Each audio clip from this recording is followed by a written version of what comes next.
देखो आपने त्रिभुज पढ़ लिया ना। त्रिभुज किसे कहते हैं? त्रिभुज कितने प्रकार के होते हैं? भुजाओं के आधार पर भी होते हैं, कोणों के आधार पर भी होते हैं। आप किसके आधार पर पढ़ेंगे? हम ना भुजाओं के आधार पर।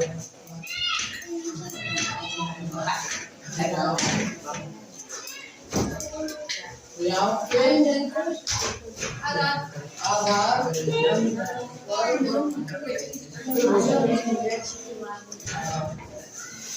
तीन प्रकार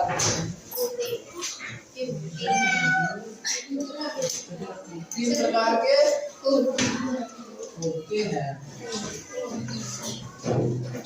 नंबर एक समबाहु। समबाहु नंबर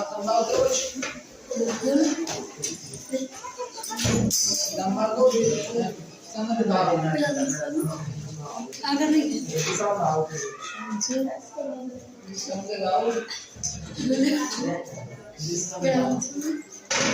अब नंबर 3 आएगा ना विषमबाहु।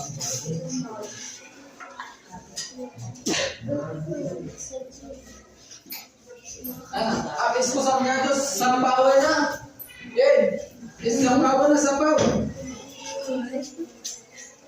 समबाहु त्रिभुज का आपको समझ लो। समान क्या होता है? समान। और बहुमान का भुजा। इसी गैप में समझ लो। समबाहु क्या होता है? समान। बहुमान क्या होती है? भुजा। जिस त्रिभुज की तीनों भुजाएं समान होंगी उसको कौन सा त्रिभुज कहेंगे? समबाहु त्रिभुज। ठीक है। जिस त्रिभुज की तीनों भुजाएं समान होंगी वो कौन सा त्रिभुज कहेगा? समबाहु त्रिभुज। और जिस समबाहु त्रिभुज है ना, इसकी भी क्या है? समबाहु क्या होता है? समान। समान होता है। अब इस दो का मतलब क्या होता है? दो भुजाएं। बहुमान क्या होता है? भुजा। जिस और जिसका इसकी परिभाषा क्या निकलेगी? डेफिनेशन।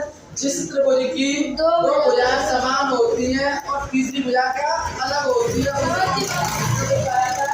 समबाहु त्रिभुज। ठीक है। अब कौन सा विषमबाहु? अब विषम से तो वैसे हो रहा है कि जिस भुजा की तीनों भुजाएं अलग अलग होती है वो कौन सा त्रिभुज होता है? विषमबाहु। ठीक है। ये समझ में आया? इतना इसको लिख लो।